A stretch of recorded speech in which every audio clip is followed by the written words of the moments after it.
यार ये पता नहीं क्यों लगता है लोगों को कि जिसका जो भी गोल्ड मेंबर है कोई भी इंस्टीट्यूट है तो वो सबसे बेस्ट है और बाकी जो सिल्वर है या कुछ और है कैटेगरी का है तो वो बेकार है।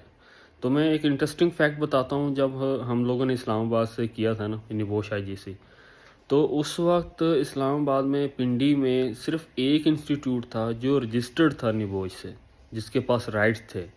बाकी जो आसपास जितने भी इंस्टीट्यूट थे वो उन्हीं के थ्रू करवाते थे। खुद वो उन्होंने इंस्टीट्यूट बनाए हुए थे, क्लासेस भी दे रहे थे, अच्छे ट्रेनर भी थे उनके पास। लेकिन जब वो इनरोलमेंट करते थे उनके लिए जो डेटा सारा भेजते थे वो किसी और के थ्रू भेजते थे। तो नाम किसी और का बन रहा होता था और वो उनका जो ट्रेनर था उसका 20 से 22 साल का 25 साल का एक्सपीरियंस था उस बंदे का। पूरा गल्फ में इधर उधर वो काम करके आया था और एक्सीलेंट बंदा था। तो बाकी एक ऐसा इंस्टीट्यूट था जिसको कोई भी नहीं जानता था, लेकिन राइट्स जो थे निबोश के वो उसके पास थे। और वो गोल्ड मेंबर हो गया क्योंकि वो बंदों को करवाते रहे, लेकिन मेहनत कोई और कर रहा था इंस्टीट्यूट और उसका फल किसी और को मिल रहा था। तो ये चीज़ जानना बहुत ज़रूरी है। तो इससे कोई मैटर नहीं करता है कि गोल्ड मेंबर है सिल्वर मेंबर है, मैटर करता है कि ट्रेनर कैसा है, कि वहाँ से लोगों की जो पासिंग रेशियो कैसी है।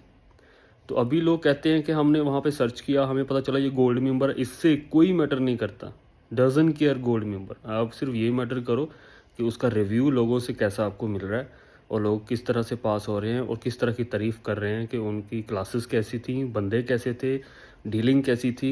और जब आपने इनरोलमेंट कर लिया उसके बाद उनकी डीलिंग कैसी थी, डिस्कशन कैसी थी, कैसा रिस्पॉन्स था, रिस्पेक्टेडली था या वो गायब हो रहे थे या प्रॉपर रिस्पॉन्स नहीं दे रहे थे, या उनका ट्रेनर कैसा था, क्लासेस किस तरह की आपको दी गई, प्रॉपर रिस्पॉन्स दिया गया, आपको सपोर्ट किया गया। ये सबसे ज़्यादा इंपॉर्टेंट है। अब हवा में छोड़ रहे हो यार, वो गोल्ड है वो गोल्ड है, गोल्ड, इससे कोई लेना देना नहीं है।